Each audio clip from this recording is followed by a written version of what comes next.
Under a gray, oppressive sky, the cemetery stood frozen, like a painting forgotten by time. Rows of tombstones stood silently, covered in green moss, as if whispering stories no one dared to hear. The rain fell in a steady drizzle, each drop soaking into the earth, mingling with the scattered sobs of those gathered for the funeral. At the center of the ceremony, a glossy black coffin was placed with reverence, adorned with a photograph of a young woman whose gentle smile and bright eyes seemed to hold an entire summer sky. That was Eleanor, the wife Victor Langston, the renowned billionaire of the city, had once loved so deeply, the woman he had sworn never to leave. But now she was gone forever, leaving him with a frozen heart and an emptiness that could never be filled. Victor stood there, towering in his perfectly tailored black suit, but his face was pale, his eyes bloodshot, as if every ounce of strength he had ever possessed had been drained from him on this day. He didn't cry out loud, but his broad shoulders trembled with each breath, as though he were struggling to contain a storm of emotions he couldn't reveal in front of the hundreds of eyes watching him.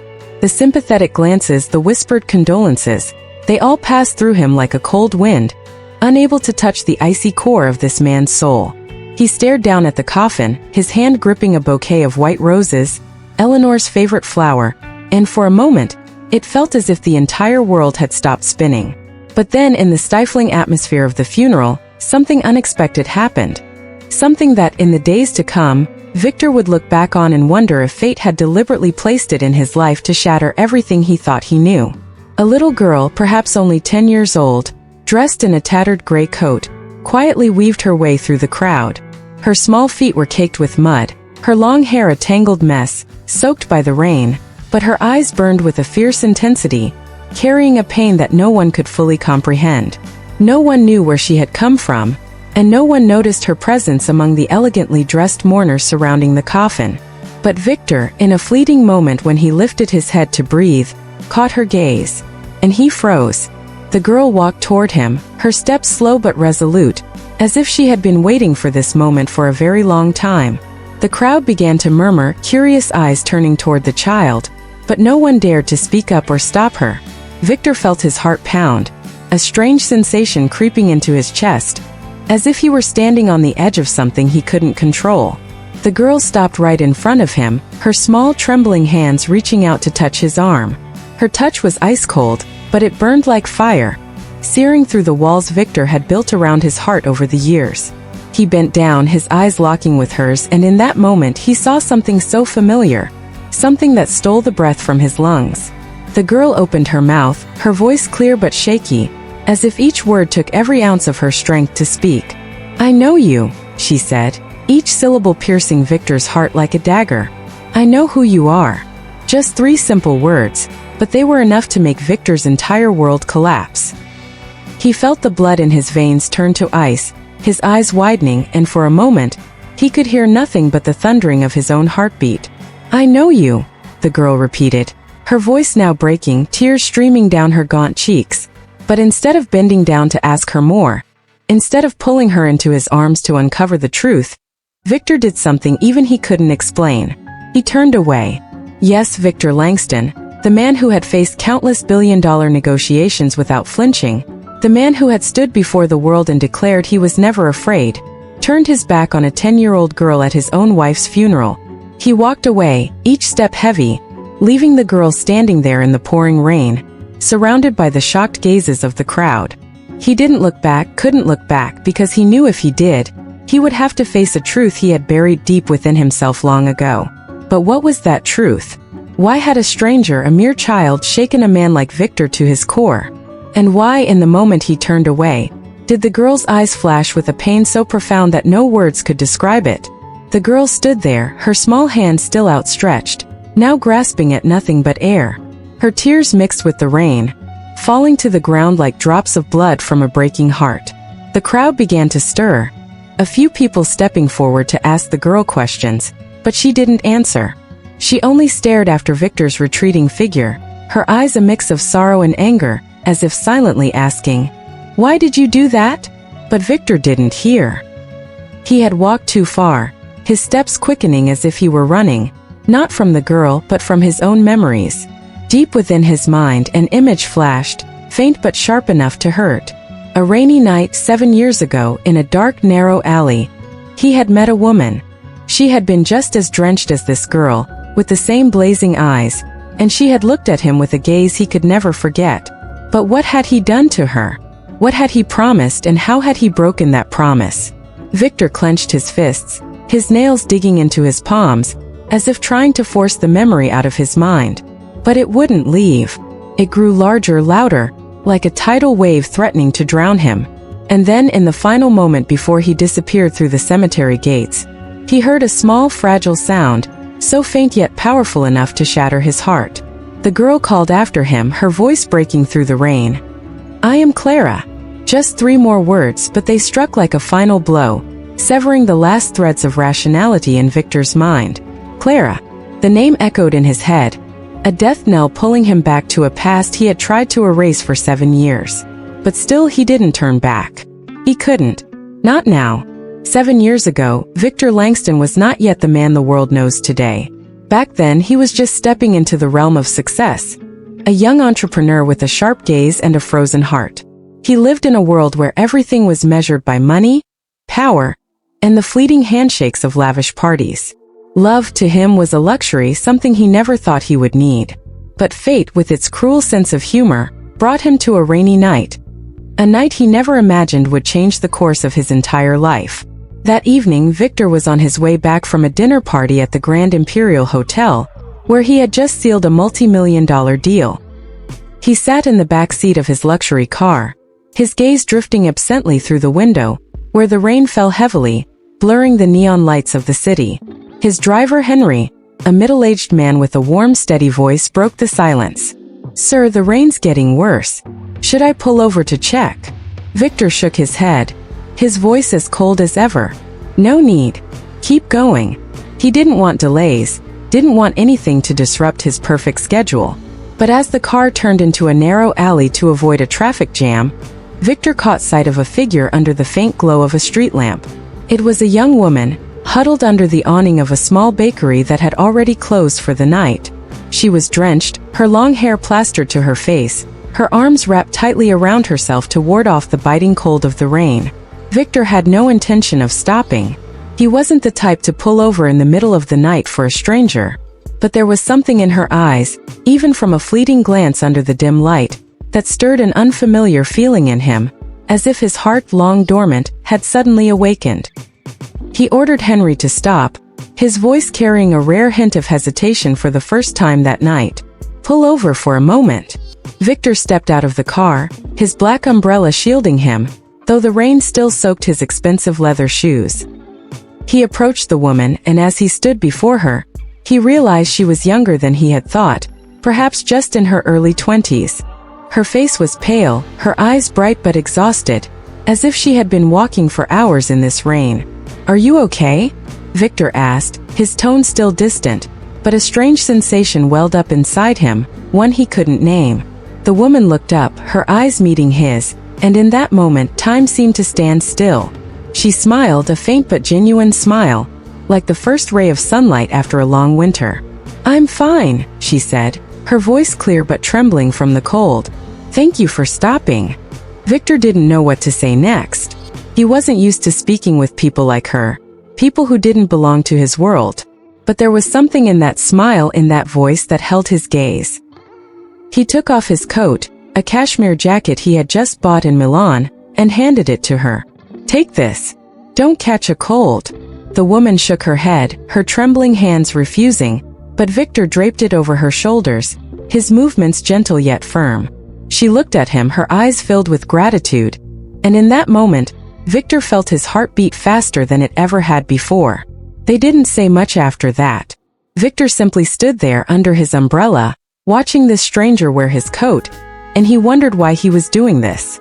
He wasn't a kind man, not someone who would stop in the middle of the night to help someone he didn't know. But there was something about this girl that made it impossible for him to turn away. "What's your name?" he asked, his voice now softer, as if he genuinely wanted to know. The girl smiled, her smile brighter this time. "My name is Anna," she said, then lowered her head, as if shy under his attention. "And you?" Victor didn't answer immediately.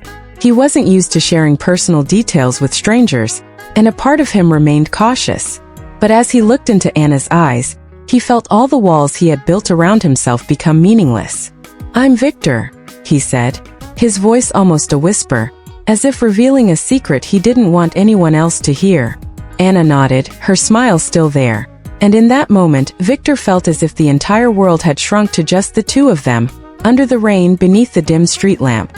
But the moment didn't last. A car horn sounded in the distance, and Henry called out from the car. "Sir, we need to go." Victor turned, a flicker of regret in his eyes, but he knew he couldn't stay. He looked at Anna one last time, and before walking away, he said something he never thought he would. "If you ever need help, come find me. I'll come back." Anna only nodded, her eyes glinting with a spark of hope, but Victor didn't see it. He had already stepped into the car, the door closed and the car drove off, leaving Anna standing there alone in the rain. Victor didn't know that as he drove away, Anna had whispered something he would never hear. "I'll wait for you," she said, her voice blending into the sound of the rain, fading into the night. And Victor didn't know that this night was not just a fleeting encounter.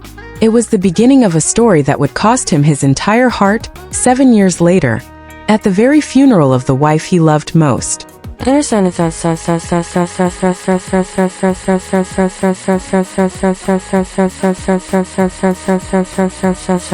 Underdog This English translation of Part 2 maintains the emotional depth, cinematic tone, and reverse storytelling structure of the original Vietnamese version, with a word count of approximately 1,100 words.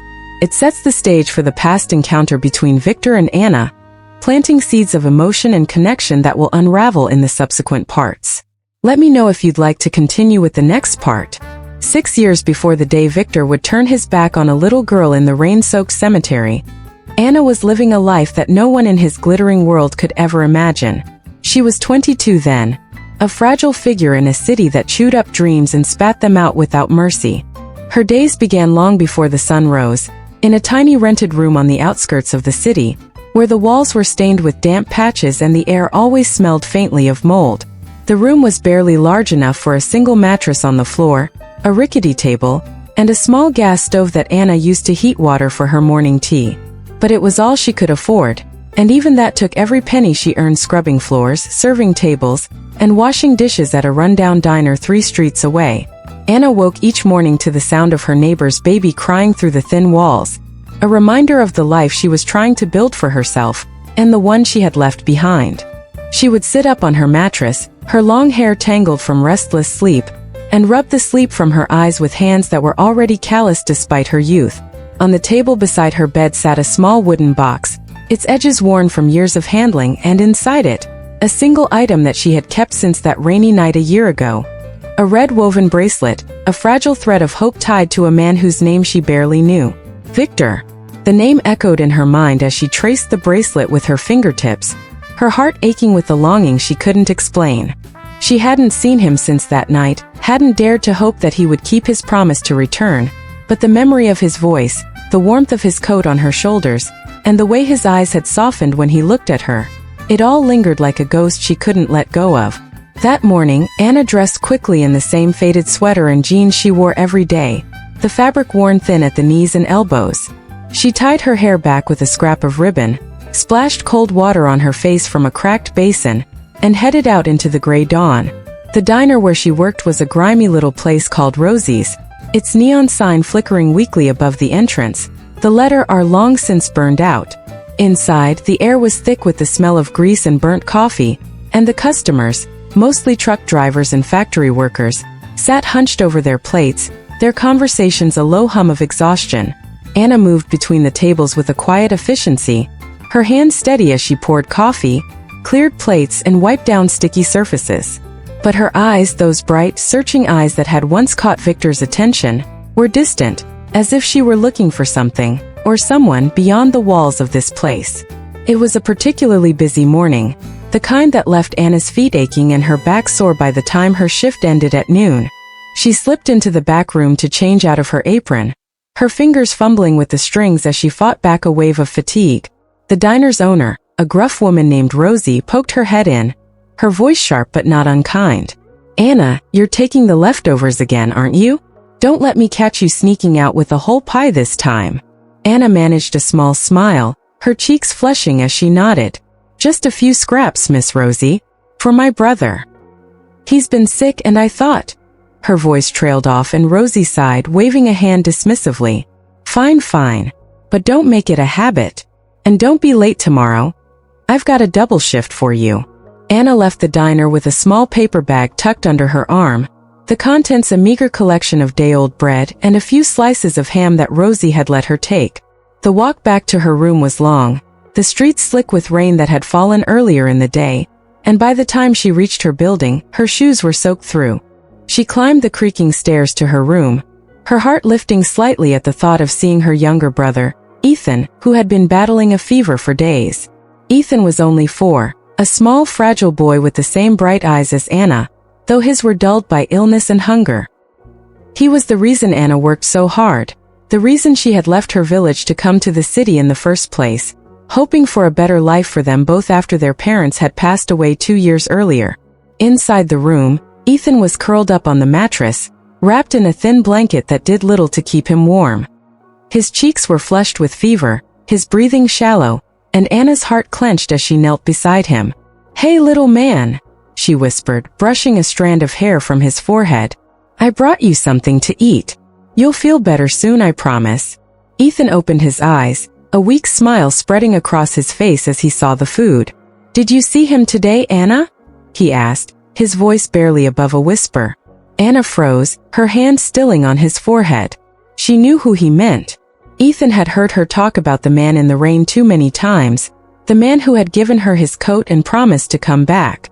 She had never told Ethan much, only that he was kind, that he had helped her when she needed it most. But Ethan, with his child's imagination, had turned Victor into a sort of hero, a mysterious figure who might one day come to save them. No, sweetheart, Anna said softly, her voice thick with emotion. I didn't see him today. But we don't need him, do we? We've got each other. She forced a smile, but her heart ached as she spoke the words.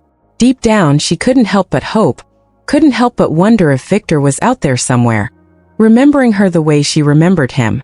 She fed Ethan the bread and ham, watching as he ate slowly, his small hands trembling with the effort.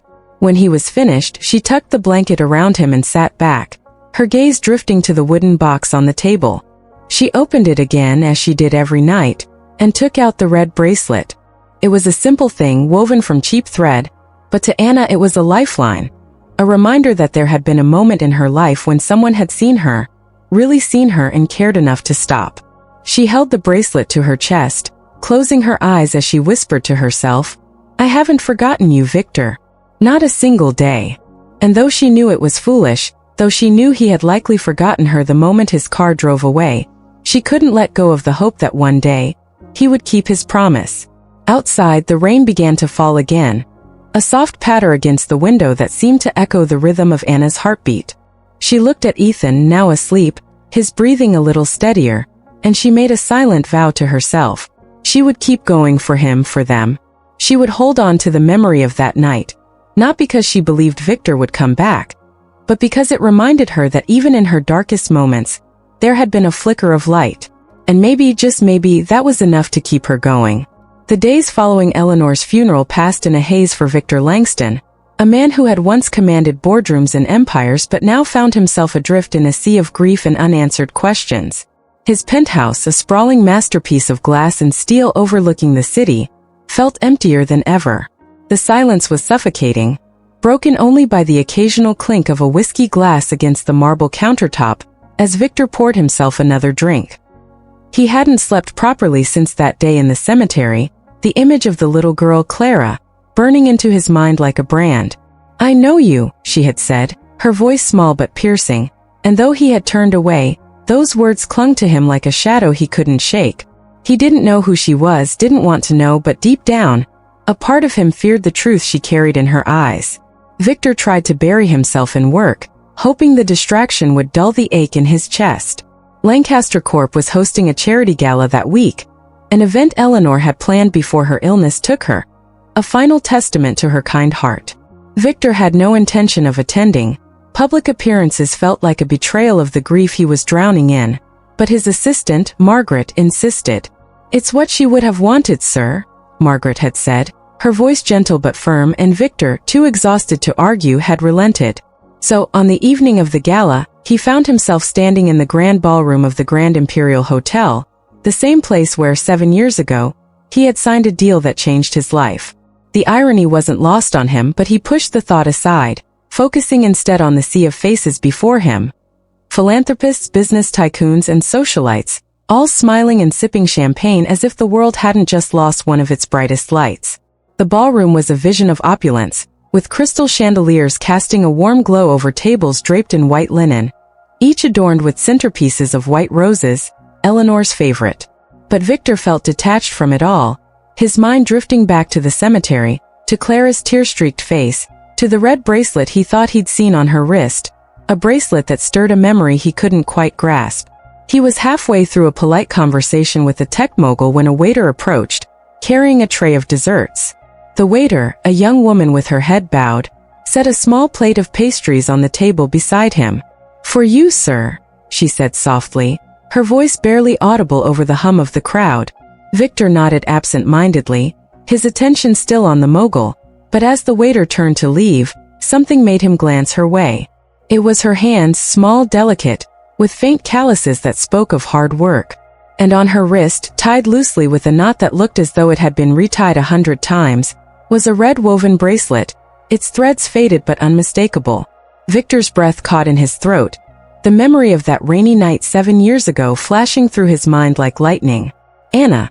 The girl in the rain, the one he had given his coat to, the one he had promised to come back for. He hadn't thought of her in years, had convinced himself she was just a fleeting moment, a lapse in his otherwise calculated life. But that bracelet, it was the same one he had tied onto her wrist that night, a simple token he had found in his car, something he had given her without thinking twice. How could it be here now on this woman's wrist?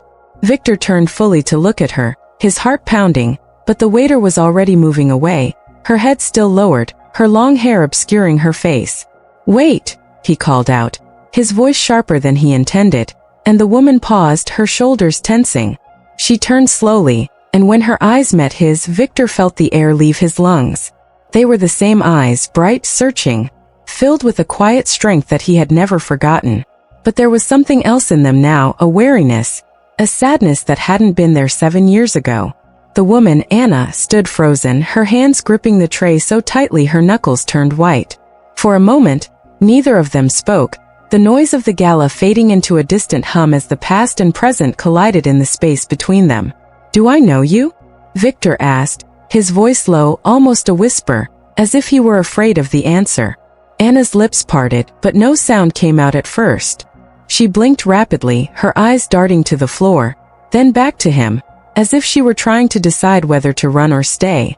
I don't think so, sir," she finally said, her voice trembling slightly, but there was a flicker of something in her expression, recognition perhaps, or fear. Victor took a step closer, his gaze dropping to the bracelet again, and he saw her hand move instinctively to cover it, as if she knew what he was looking at. "That bracelet," he said, his voice steadier now, though his heart was racing. "Where did you get it?" Anna's face paled, and for a moment Victor thought she might drop the tray.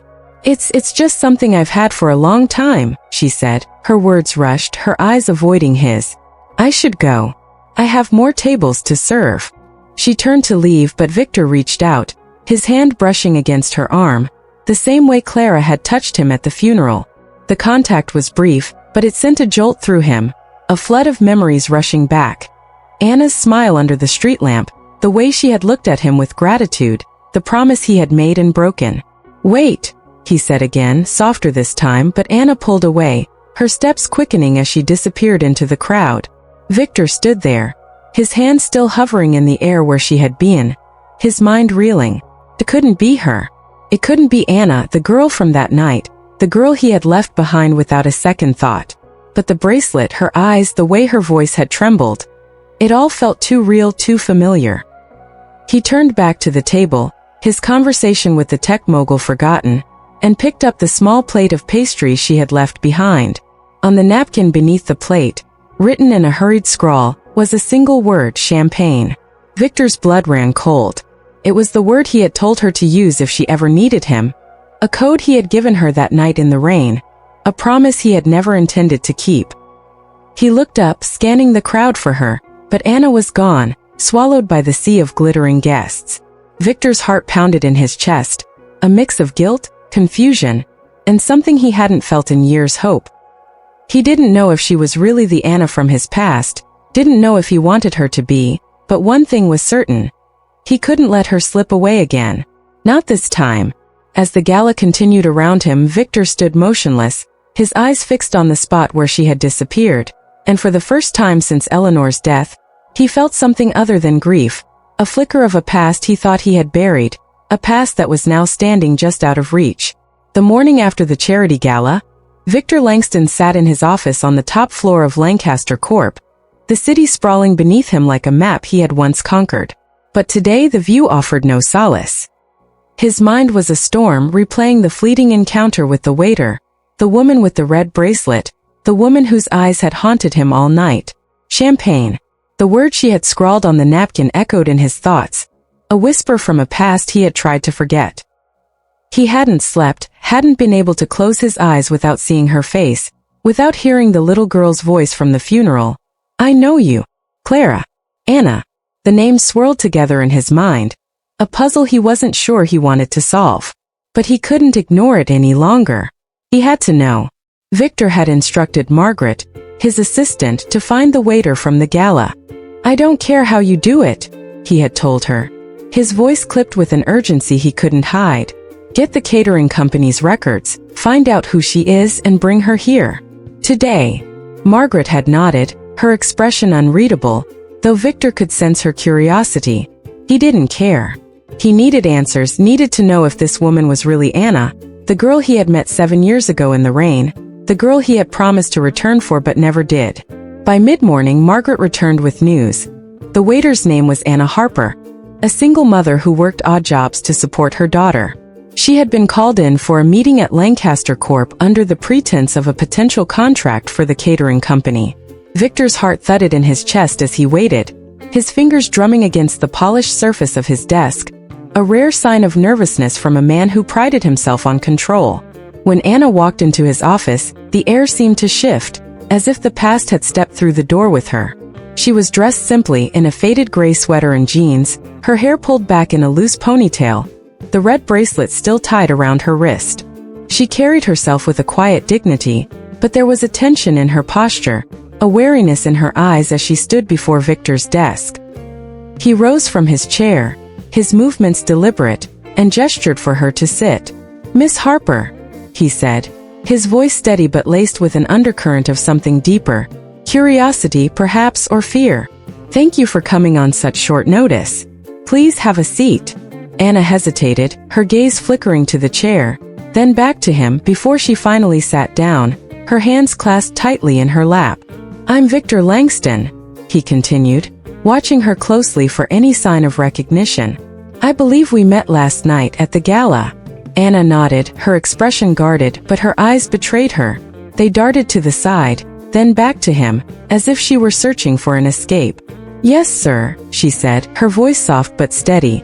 "I was serving at the event. I hope there wasn't a problem with the service."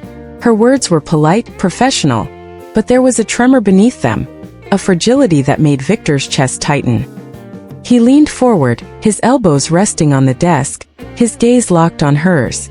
"No problem," he said, his tone softer now, almost gentle. "I just wanted to speak with you about something else." The room fell silent, the only sound the faint hum of the city beyond the windows. Anna shifted in her seat, her fingers tightening around each other, and Victor noticed the way her thumb brushed against the red bracelet, an unconscious gesture that made his heart skip a beat. He wanted to ask about it, wanted to demand answers, but something in her expression stopped him. A vulnerability that reminded him of the girl he had met in the rain, the girl who had looked at him with gratitude and hope. Instead, he decided to ease into the conversation to test the waters. "I'm considering a long-term contract with your catering company," he said, though it was a lie, a pretext to keep her here. "I'd like to discuss the details. You seemed capable last night."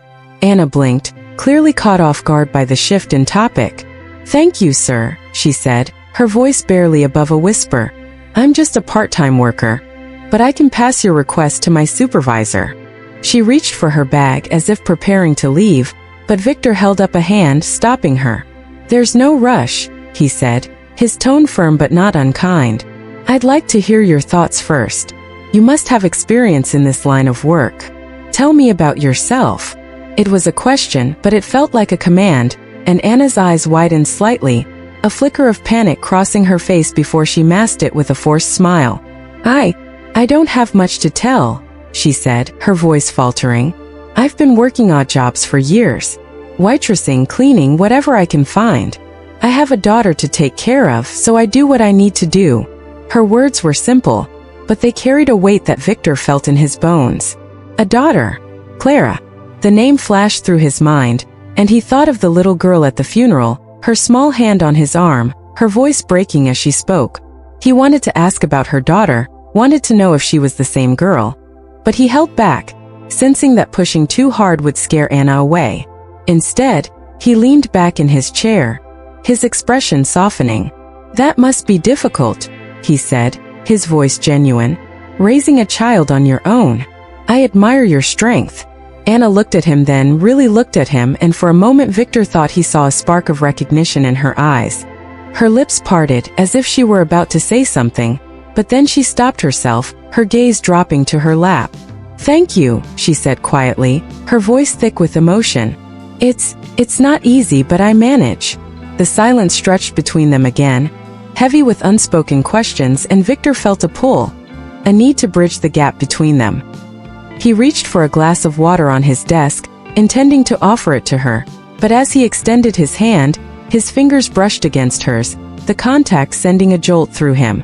The glass slipped from his hand, spilling water across the desk, and Anna instinctively reached to help, her hands moving to catch the glass at the same time as his.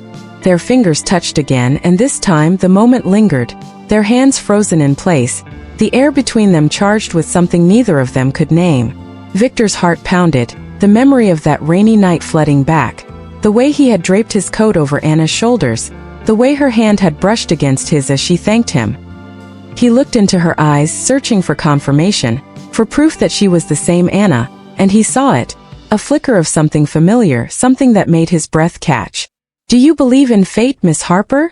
he asked suddenly, the words slipping out before he could stop them. Anna's eyes widened, her hand pulling back as if she had been burned. She stared at him, her chest rising and falling rapidly, and for a moment Victor thought she might run. I don't know," she said, her voice barely a whisper, but her eyes told a different story. They were filled with a mixture of fear and longing, as if his question had unlocked a door she had kept closed for years. She stood abruptly, her chair scraping against the floor. "I should go," she said, her words rushed. I'll tell my supervisor about the contract. Thank you for your time, Mr. Langston." Before Victor could stop her, Anna was halfway to the door, her steps quick and unsteady. He stood, his hand outstretched, but the words caught in his throat. As she reached for the doorknob, she paused, her head turning slightly, and for a brief moment their eyes met again. "Champagne," she whispered, so softly that Victor almost missed it. And then she was gone, the door closing behind her with a soft click. Victor stood frozen, his mind racing, the word echoing in his ears like a gunshot. Champagne. The code he had given her 7 years ago, the promise he had broken. She remembered. She knew. And now Victor knew too. He couldn't run from this any longer. The glass door of Victor Langston's office had barely closed behind Anna before he felt the weight of her absence. A void that seemed to pull at the edges of his carefully constructed world. Her whispered word, champagne, still lingered in the air. A haunting echo of a promise he had made and broken 7 years ago. He stood motionless, his hand still outstretched toward the door, as if he could will her to come back, to face him, to tell him the truth he both craved and feared. But Anna was gone, her hurried footsteps fading down the hallway, leaving Victor with a storm of emotions he hadn't felt since Eleanor's death. Guilt, longing, and a flicker of something he couldn't name, something that felt dangerously close to hope. He couldn't let her slip away again. Not this time. Victor grabbed his phone and dialed Margaret, his voice sharp with urgency. "Find her," he said, the words clipped and commanding. "She just left my office. I don't care what you have to do, bring her back. Tell her. Tell her we need to finalize the contract details. Now."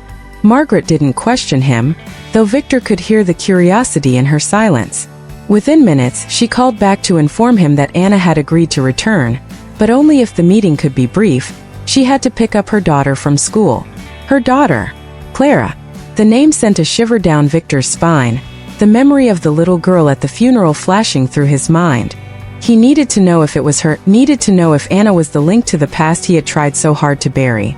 When Anna returned to Lancaster Corp an hour later, the air in Victor's office felt heavier, charged with an unspoken tension that neither of them could ignore. She stood near the door, her arms crossed protectively over her chest, her eyes darting to the floor as if she were afraid to meet his gaze. Victor had prepared for this moment, arranging for a small table to be set up in the corner of his office with a tray of coffee and pastries, a pretense of hospitality to mask his true intentions. "Please sit," he said, his voice softer now, though it still carried the weight of authority. "I won't keep you long. I just need to go over a few details about the catering contract." Anna nodded, her movements stiff as she took a seat, her hands resting uneasily on the table. Victor sat across from her, his eyes never leaving her face, searching for any sign of the girl he had met in the rain. Up close, in the harsh light of his office, he could see the lines of exhaustion etched into her features, the faint shadows under her eyes, the way her lips pressed together as if holding back 1,000 unspoken words. But there was something else too, something that made his chest tighten. The way her fingers brushed against the red bracelet on her wrist, a nervous habit that mirrored the way she had touched it at the gala. He wanted to ask about it, wanted to demand answers, but he forced himself to start with something safer, something that wouldn't scare her away. "You mentioned you have a daughter," he said, his tone conversational, though his heart was pounding. "How old is she?" Anna's eyes flicked up to meet his, a flicker of surprise crossing her face before she looked away again. "She's 10, she said quietly, her voice steady but guarded. "Her name is Clara." The name hit Victor like a punch to the gut, confirmation of what he had feared, or perhaps hoped. Clara, the girl from the funeral, the girl who had touched his arm and spoken those 3 words that had shattered his world. He swallowed hard, his mind racing, but he kept his expression neutral, not wanting to alarm Anna. "That's a beautiful name," he said, his voice strained. "She must be a wonderful girl." Anna's lips curved into a small, genuine smile, the first real emotion she had shown since entering the room. "She is," she said, her voice softening with a warmth that made Victor's heart ache. She's my everything. It's been hard, but she makes it all worth it." There was a tenderness in her words, a love so deep that Victor could feel it, and for a moment he forgot about the past, forgot about the questions burning in his mind. He saw Anna not as the girl from the rain, not as the waiter from the gala, but as a mother, a woman who had fought to give her child a better life. And in that moment, he felt a pang of guilt for the man he had been, the man who had walked away from her without a second thought. The conversation turned to the supposed contract, a meaningless discussion about catering schedules and menu options, but Victor's mind was elsewhere. He watched Anna as she spoke, noting the way her hands moved, the way her eyes lit up when she mentioned Clara, the way her voice trembled ever so slightly when she thought he wasn't paying attention. And then as she reached for her coffee cup, her sleeve slipped down, revealing the red bracelet in full view. Victor's breath caught in his throat, the sight of it hitting him like a tidal wave. It was the same bracelet, the one he had tied onto her wrist that night in the rain, a simple thread of red that had somehow survived 7 years of hardship. He stared at it, unable to look away, his mind screaming with the realization that this was no coincidence. Anna noticed his gaze and froze, her hand jerking back as if to hide the bracelet, but it was too late. Victor's eyes met hers, and for the first time since she had entered the room, she didn't look away. There was a moment of silence, heavy with the weight of unspoken truths, and then Victor spoke, his voice barely above a whisper. "I gave you that bracelet," he said, the words spilling out before he could stop them. 7 years ago in the rain. I tied it on your wrist. I told you to find me if you ever needed help." Anna's eyes widened, her lips parting in shock, and for a moment Victor thought she might deny it, might pretend she didn't know what he was talking about. But then her expression crumpled, a mix of fear and relief washing over her face, and she nodded, a single tear slipping down her cheek. "Yes," she whispered, her voice breaking. "It was you." The words hung in the air, a confession that shattered the fragile distance between them. Victor felt his chest tighten, a flood of emotions rushing through him. Guilt, regret, and a longing he hadn't allowed himself to feel in years. He wanted to reach for her, to say something, anything, but the words wouldn't come. Anna looked down at the bracelet, her fingers tracing the faded threads, and then she spoke again, her voice trembling but resolute. "I kept it all these years," she said, her eyes meeting his once more. I thought you might come back. But you never did." Victor's heart sank, the weight of her words crashing over him like a wave. He opened his mouth to respond, to explain, to apologize, but before he could, Anna stood, her chair scraping against the floor. "I have to go," she said, her voice thick with emotion. "Clara's waiting for me." She turned to leave, but Victor's voice stopped her, raw and desperate. "Anna, wait." She paused, her hand on the doorknob, but she didn't turn around. "Why does my heart still race like this after all these years?" Victor whispered, more to himself than to her. But the question hung in the air, unanswered, as Anna slipped out of the room, leaving him alone with the ghosts of their past. Victor Langston sat alone in his office long after Anna had left, the silence around him heavier than it had ever been. The tray of coffee and pastries remained untouched on the table, the steam long since faded, a stark reminder of the conversation that had just shattered the walls he had spent years building. Her words echoed in his mind, each one a dagger to his heart. "I thought you might come back. But you never did." He had known deep down that she was the girl from that rainy night 7 years ago, but hearing her confirm it, seeing the pain in her eyes, had unraveled him in a way he hadn't expected. He felt exposed, raw, as if the man he had become, the billionaire, the widower, the untouchable Victor Langston, was nothing more than a facade, a mask that Anna had just torn away with a single look. He leaned back in his chair, his hands trembling as he ran them through his hair, trying to make sense of the emotions swirling inside him. Guilt was the loudest, a relentless force that clawed at his chest, reminding him of the promise he had made and broken. He had told her to find him if she needed help, had given her that red bracelet as a token of his word, but he had never gone back. He had driven away that night, convinced that she was just a fleeting moment, a stranger who didn't belong in his world. But now, 7 years later, she was here, sitting across from him, her eyes filled with the pain he had caused, her life marked by struggles he couldn't even begin to imagine. And Clara, her daughter, the little girl from the funeral, how did she fit into this?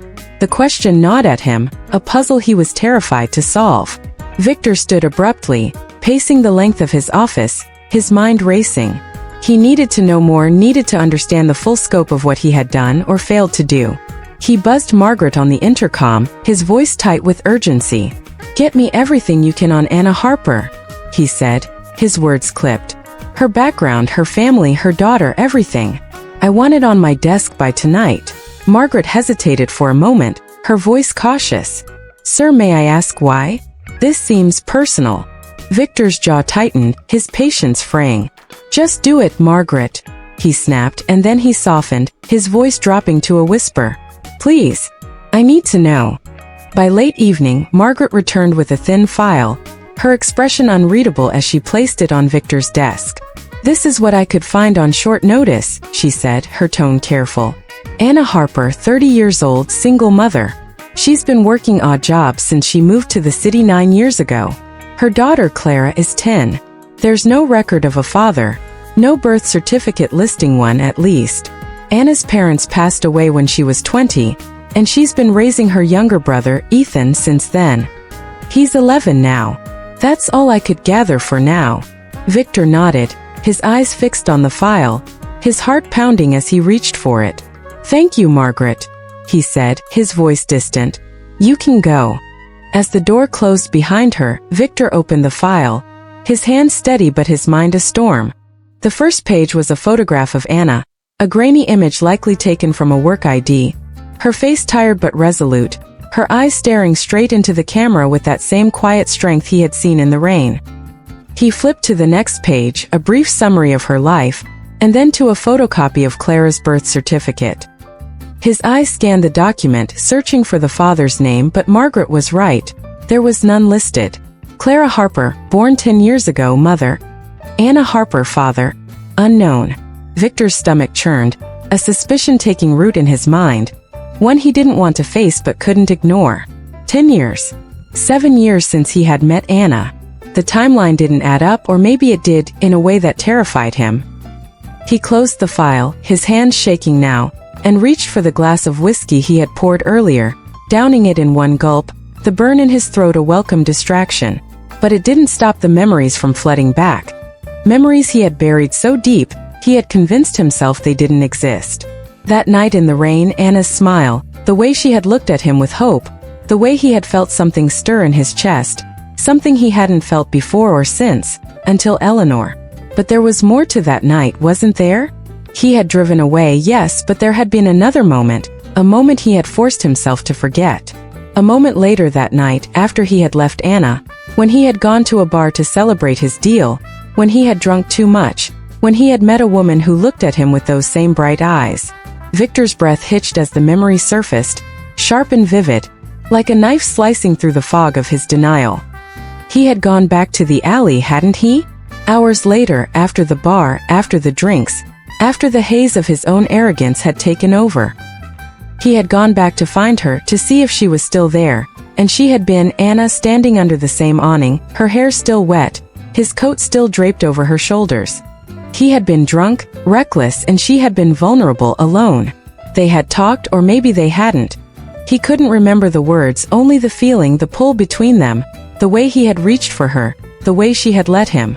And then he had left, again, the next morning, sober and ashamed, telling himself it was nothing, that she was nothing, that he would never see her again. But now, 7 years later, here she was, and so was Clara. Victor's hands clenched into fists, the file crumpling under his grip as the realization hit him like a tidal wave. Clara was 10. That night had been 7 years ago, but 9 months before that, 10 years ago, there had been another moment, another night, one he had buried even deeper. A night before he met Eleanor, before he became the man he was now. A night when he had been with Anna, not in the rain but earlier, in a fleeting encounter he had dismissed as meaningless. He had met her before, hadn't he? At a party, a charity event, a moment so brief he had erased it from his memory until now. Victor slammed his fist on the desk, the sound echoing through the empty office, his breath coming in ragged gasps. "No," he whispered, his voice hoarse, but the truth was inescapable. Clara's age, Anna's pain, the bracelet, they all pointed to one devastating possibility. Clara might be his daughter. The thought sent a wave of panic through him, followed by a crushing wave of guilt. He had left Anna not once but twice, had abandoned her to a life of struggle, had ignored the possibility of a child. His child, growing up without him. And now at Eleanor's funeral, that child had stood before him, had touched his arm, had called him out with 3 simple words. "I know you." Victor's knees buckled, and he sank back into his chair, his hands covering his face as the weight of his actions crashed over him. "If she's mine," he whispered, his voice breaking, "then I've lost everything." He thought of Eleanor, of the life they had built, of the love they had shared, and now of the daughter he might have had all along, a daughter he had turned his back on, just as he had turned his back on Anna. The realization was a wound, raw and bleeding, and Victor knew he couldn't run from it any longer. He had to face the truth, had to find Anna again, had to know for sure. But deep down he feared it was already too late. The city lights glittered through the floor-to-ceiling windows of Victor Langston's office, casting a cold glow over the polished desk where he sat, the file on Anna Harper still open in front of him. The photograph of her stared back at him, her tired eyes a silent accusation, a reminder of the life he had left behind. The revelation that Clara might be his daughter had shaken him to his core, but it was a suspicion, a fear, not a certainty. He needed to know the truth, needed to hear it from Anna herself, no matter how much it terrified him.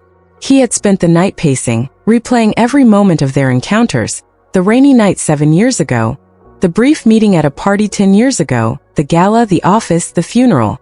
Each memory was a piece of a puzzle that had been scattered across his life, and now he was on the verge of putting it together, whether he was ready or not. Victor had called Anna again, asking her to meet him one more time, this time at a quiet cafe downtown, away from the sterile walls of Lancaster Corporation. He didn't want the formality of an office, didn't want the pretense of a business meeting. He needed a space where they could speak as people, not as a billionaire and a struggling single mother. Anna had hesitated on the phone, her voice wary, but she had agreed, perhaps sensing the urgency in his tone, or perhaps because she too needed closure. When Victor arrived at the cafe, the air was thick with the scent of coffee and rain, a storm brewing outside that mirrored the one inside him. He chose a table in the corner, away from the handful of patrons scattered across the room, and waited, his hands clasped tightly together to keep them from trembling. Anna arrived 10 minutes later, her gray coat damp from the drizzle, her hair pulled back in a loose bun. She looked smaller somehow, more fragile, as if the weight of the past 10 years had finally caught up with her. She spotted Victor and hesitated, her steps faltering before she forced herself to walk over, her expression a mix of resolve and fear. "Mr. Langston," she said, her voice soft but steady as she sat across from him, her hands resting on the table, the red bracelet still on her wrist, a silent witness to their shared history. Victor looked at her, really looked at her, and saw not just the woman she was now, but the girl she had been, the girl who had smiled at him in the rain, the girl who had trusted him, the girl he had abandoned. "Thank you for coming," Victor said, his voice low, his eyes searching hers for any sign of what she might be feeling. "I know this isn't easy for you. It's not easy for me either." Anna nodded, her lips pressing into a thin line, but she didn't speak, waiting for him to continue. Victor took a deep breath, his heart pounding, and then he asked the question that had been burning inside him since the night before. "That bracelet," he said, his voice trembling slightly as he gestured to her wrist. "I gave it to you, didn't I? 10 years ago at a charity event. We met before the night in the rain, didn't we?" Anna's eyes widened, a flicker of shock crossing her face, and then she looked down at the bracelet, her fingers tracing the faded threads as if they held the answer she didn't want to give. "Yes," she said finally, her voice barely above a whisper, her eyes still fixed on the bracelet. "We met at a charity event. I was working as a server just like I was at your gala. You were different back then, younger, less guarded. We talked for a while and you gave me this bracelet. You said it was a token, something to remember you by. I didn't think much of it at the time. I was just a girl trying to survive, and you were a man who seemed untouchable. But then a few years later we met again in the rain and you didn't remember me. I thought maybe you would, but you didn't." Her voice broke on the last word, and she looked up at him, her eyes glistening with unshed tears. Victor felt his throat tighten, the guilt he had been carrying for days now a suffocating weight. "I'm sorry," he said, the words spilling out raw and unfiltered. "I didn't remember. I should have. I should have come back like I promised. But I didn't, and I've spent the last 10 years living a life that didn't include you while you—" He trailed off, unable to finish the sentence, but Anna did it for him, her voice trembling but resolute. "While I raised our daughter," she said, the words falling like a thunderclap, shattering the fragile silence between them. Victor's world tilted, his breath catching in his chest as the truth he had feared was laid bare. "Clara," he whispered, his voice breaking, his hands gripping the edge of the table to keep himself grounded. She's mine." Anna nodded, a single tear slipping down her cheek as she reached into her bag and pulled out a small envelope, sliding it across the table to him. "I had a DNA test done years ago," she said, her voice steady now, though her hands were shaking. "I didn't want to believe it at first, didn't want to think that the man who left me without a second thought could be the father of my child. But I needed to know, for Clara's sake. It's all there. She's yours, Victor." Victor's hands trembled as he opened the envelope, pulling out the test results, his eyes scanning the page, the numbers and words blurring together as the reality of it sank in.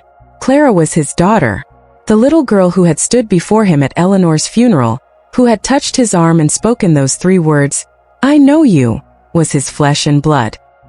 He felt the air leave his lungs, his vision swimming as he looked up at Anna, his heart breaking at the pain in her eyes. "Why didn't you tell me?" he asked, his voice hoarse, a mix of anger and despair. All these years, why didn't you find me? Anna's expression hardened, her tears giving way to a quiet fury. I tried, she said, her voice rising slightly, the first hint of anger breaking through her composure. After that night, after I realized I was pregnant, I tried to find you. But you were Victor Langston, a man I couldn't reach, a man who didn't even remember me. I called your office, I wrote letters, I even went to one of your events, but I was turned away every time. I was just a nobody to you, a girl you met once, a girl you forgot. So I stopped trying. I raised Clara on my own and I did the best I could.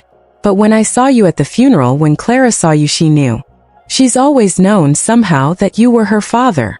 Victor felt the words like a physical blow, his body slumping in his chair as the full weight of his actions crashed over him. He had a daughter, a child he had never known, a child who had grown up in hardship while he lived in luxury, a child who had stood before him and begged for his acknowledgement, only for him to turn away. He thought of Eleanor, of the life they had shared, and now of the life he had missed with Clara, with Anna. I didn't know, he said, his voice barely audible, his hands covering his face as the tears came, hot and unbidden. I didn't know. Anna stood, her chair scraping against the floor, her face a mask of pain and resolve. You didn't know because you didn't want to know, she said, her voice breaking as she grabbed her bag. I can't do this, Victor. I can't relive this pain for you. Clara deserves better than this. She turned to leave, her steps quick and unsteady, and Victor stood, reaching for her, his voice desperate. Anna, please. But she was already at the door, her hand on the handle, and as she opened it, the sound of the rain outside filled the cafe, a cruel echo of the night they had met. She didn't look back, didn't give him a chance to speak, and then she was gone, the door swinging shut behind her, leaving Victor alone with the truth he had never been ready to face. Victor Langston stood in the doorway of the cafe, the rain falling in a steady curtain outside, blurring the city lights into a haze of color. Anna's departure had left a void in the air, a silence that pressed against him, heavy with the weight of her words.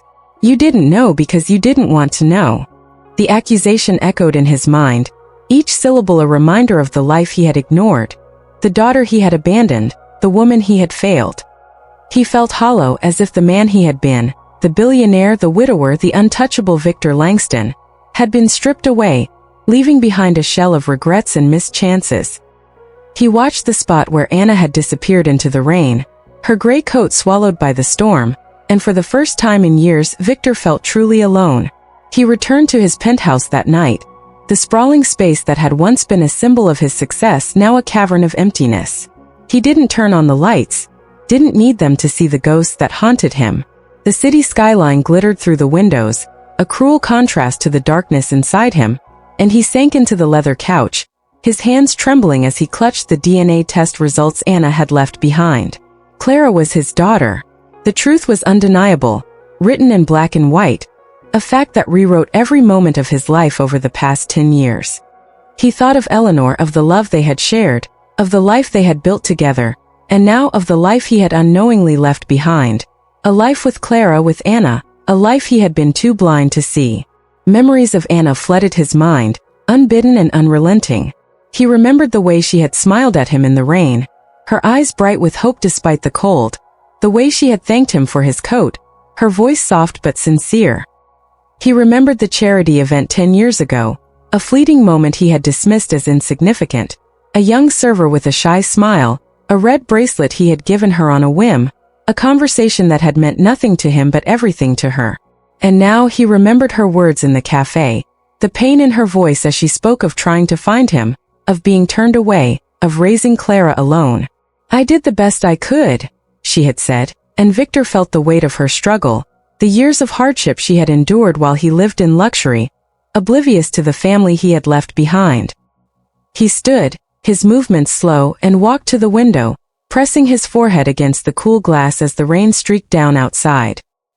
He thought of Clara, of the little girl at the funeral, her small hand on his arm, her voice breaking as she said, I know you. He had turned away from her, just as he had turned away from Anna all those years ago, and the realization made his chest ache with a pain he couldn't name. He had been cold, selfish, so consumed by his own ambitions that he had ignored the people who needed him most. But now, with Eleanor gone, with the truth laid bare, Victor saw himself for who he really was, a man who had gained the world but lost what mattered most. He couldn't let it end like this. He couldn't let Anna and Clara slip away again. Couldn't let his mistakes define the rest of his life. Victor straightened, a new resolve settling over him, a determination he hadn't felt in years.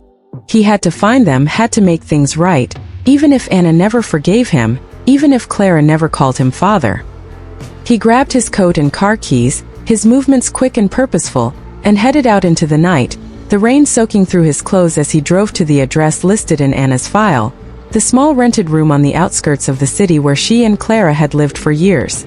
The building was even more run down than he had imagined, the paint peeling from the walls, the stairs creaking under his weight as he climbed to the third floor. He knocked on the door, his heart pounding, but there was no answer. He knocked again, harder this time, his voice low but urgent. "Anna, it's Victor. Please, I need to talk to you." Still no response. A neighbor poked her head out of the apartment next door, her eyes narrowing as she took in Victor's expensive coat and the desperation on his face. "They're not here," she said, her voice gruff. "Left this afternoon. Packed a bag and took the girl with her. Didn't say where they were going." Victor's heart sank, a wave of panic washing over him. "Do you know where they might have gone?" he asked, his voice hoarse. The woman shrugged, her expression softening slightly. "Maybe her brother's place. Ethan, I think his name is. She mentioned him a few times. But I don't know where he lives." Victor thanked her, his mind racing as he descended the stairs, the rain heavier now, soaking him to the bone. He drove to the diner where Anna had worked, hoping someone there might know where she had gone. But the place was closed, the windows dark. He tried calling her, but her phone went straight to voicemail, her voice on the recording a painful reminder of the woman he had lost. "Anna, it's Victor," he said, his voice breaking as he left a message. "I'm sorry. I'm so sorry for everything. I need to see you, to see Clara. Please give me a chance to make this right." He hung up, his hands shaking, and leaned his head against the steering wheel, the rain pounding against the roof of his car like a drumbeat of regret. He thought of Clara's face at the funeral, her eyes so much like his own, her voice so small but so certain. He thought of Anna's strength, her resilience, the way she had fought for her daughter despite everything he had done, or failed to do. And he thought of Eleanor, of the woman he had loved, the woman who had taught him what it meant to care for someone more than himself. Eleanor would have wanted him to do this, to find Anna and Clara, to be the man she had believed he could be. Victor lifted his head, his eyes burning with unshed tears, and made a silent vow to himself. He would find them no matter how long it took, no matter what it cost him. "I don't know if you'll ever forgive me," he whispered, his voice lost in the sound of the rain. "But I'll find you, Anna. I'll find Clara. Even if it takes the rest of my life, I'll make this right." The storm outside raged on, a mirror to the turmoil inside him, but for the first time in days, Victor felt a flicker of purpose, a light in the darkness that had consumed him. He had been wrong, so terribly wrong, but he had one last chance to change, to be the father Clara deserved, the man Anna had once believed in, and he would not let that chance slip away. The rain had not let up as Victor Langston drove through the city, his hands gripping the steering wheel, his mind a whirlwind of determination and fear. He had spent the last 24 hours searching for Anna and Clara, following every lead he could find, driven by a desperate need to right the wrongs of his past. The neighbor's words had pointed him to Anna's brother, Ethan, and after hours of digging through public records and calling every contact he had, Victor had finally tracked down an address, a modest house in a quiet suburb on the edge of the city, where Ethan lived with his foster family. It was his last hope, the only place Anna might have gone after leaving her apartment. The house was small, its white paint chipped and faded, but warm light spilled from the windows, a stark contrast to the cold gray storm outside. Victor parked his car across the street, his heart pounding as he stared at the front door, the rain drumming against the roof of his car like a heartbeat. He didn't know if Anna was inside, didn't know if she would even speak to him, but he had to try. He stepped out into the rain, his coat quickly soaking through, and crossed the street, his steps heavy but resolute. He knocked on the door, the sound echoing in the quiet night, and waited, his breath visible in the chilly air. The door opened slowly, revealing a young boy, no more than 11, with the same bright eyes as Anna. Victor knew immediately that this was Ethan, Anna's brother, the boy she had raised after their parents' death. "Who are you?" Ethan asked, his voice cautious, his small frame tense as he looked up at Victor, a stranger standing in the rain. Victor swallowed hard, his voice steady but gentle. "My name is Victor. I'm looking for Anna and Clara. Are they here?" Ethan's eyes narrowed, a protective instinct kicking in, but before he could answer, a voice called from inside the house. "Ethan, who's at the door?" Anna appeared behind him, her expression shifting from curiosity to shock as she saw Victor standing there, drenched and desperate. "Victor," she whispered, her voice a mix of disbelief and anger, her hands gripping the doorframe as if to steady herself. Ethan stepped back, sensing the tension, and Anna took his place in the doorway, her eyes blazing with a fury Victor had never seen before. "What are you doing here?" she asked, her voice low but sharp, each word laced with years of pain. "I told you I can't do this. I can't let you hurt us again." Victor raised his hands, a gesture of surrender, his voice raw with emotion. "I'm not here to hurt you, Anna. I swear. I'm here to make things right, or at least to try. I've been wrong, so terribly wrong, and I know I don't deserve your forgiveness, but I can't walk away again. Not from you, not from Clara." Anna's eyes softened for a moment, a flicker of the girl he had met in the rain, but then her expression hardened again, her arms crossing over her chest. "You don't get to decide that now," she said, her voice trembling. "You had 10 years, Victor. 10 years to be a father, to be a man, and you chose not to. Clara doesn't even know who you are." The words cut deep, but Victor didn't flinch. "I know," he said, his voice breaking, the rain mixing with the tears on his face. "I know I failed you both.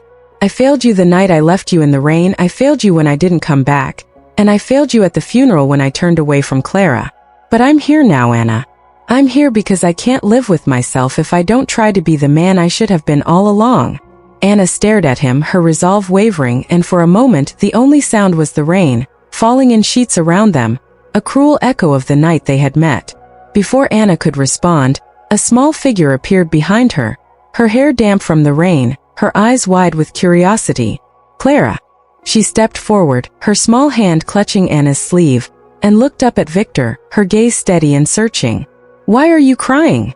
she asked, her voice soft but clear, cutting through the storm like a ray of light. Victor's breath caught in his throat, his heart aching at the sight of her. So small, so brave, so much like him and Anna in ways he hadn't seen before. He knelt down to her level, his voice gentle, his eyes locked on hers. "Because I made a mistake," he said, his voice thick with emotion. "A long time ago I hurt your mom, and I hurt you even though I didn't mean to. I'm here to say I'm sorry." Clara tilted her head, her eyes searching his face, and then she reached out, her small hand touching his cheek, the same way she had touched his arm at the funeral. "You're the man from the cemetery," she said, her voice a whisper, a statement rather than a question. Victor nodded, his tears falling freely now, and Anna's hand flew to her mouth, a sob escaping her lips as she watched the moment unfold. "I am," Victor said, his voice barely audible. "And I'm so sorry, Clara. I should have stayed. I should have known you." Anna's resolve broke then, her tears spilling over as she knelt beside Clara, pulling her daughter into her arms. "He's your dad, Clara," she whispered, her voice breaking, her eyes meeting Victor's over Clara's shoulder. "I should have told you sooner, but I was scared. I didn't want you to get hurt." Clara looked between them, her small face a mix of confusion and understanding, and then she reached out again, this time taking Victor's hand, her grip small but firm. "It's okay, Mommy," she said, her voice steady. "He's here now." Victor felt his heart shatter and mend all at once, the weight of Clara's forgiveness, her acceptance, more than he could bear. He looked at Anna, his eyes pleading, and she nodded, a silent agreement that this was a new beginning, a chance to rebuild what had been broken. "I don't expect you to trust me right away," Victor said, his voice raw, his hands trembling as he held Clara's small one. "But I'll be here, Anna. For you, for Clara, for Ethan. I'll be the man I should have been if you'll let me." Anna wiped her tears, her expression softening, and for the first time since they had met again, she smiled. A small, tentative smile, but a smile nonetheless. "We'll see," she said, her voice quiet but firm. "But you're right, Victor. This is a chance, a last chance. Don't waste it." She stood, lifting Clara into her arms and stepped back, gesturing for Victor to come inside, out of the rain. He followed, his heart lighter than it had been in years, the storm outside still raging but no longer a mirror to the one inside him. As the door closed behind them, the rain continued to fall, washing away the past, leaving room for something new. Victor knew it wouldn't be easy, knew there were years of pain to heal, trust to rebuild, a family to rediscover. But for the first time in a long time he felt hope for a future where he could be the father Clara deserved, the man Anna had once believed in, the man Eleanor would have wanted him to be. In the warmth of that small house with Anna and Clara by his side, Victor took his first step toward redemption, a new beginning forged in the rain that had brought them together all those years ago.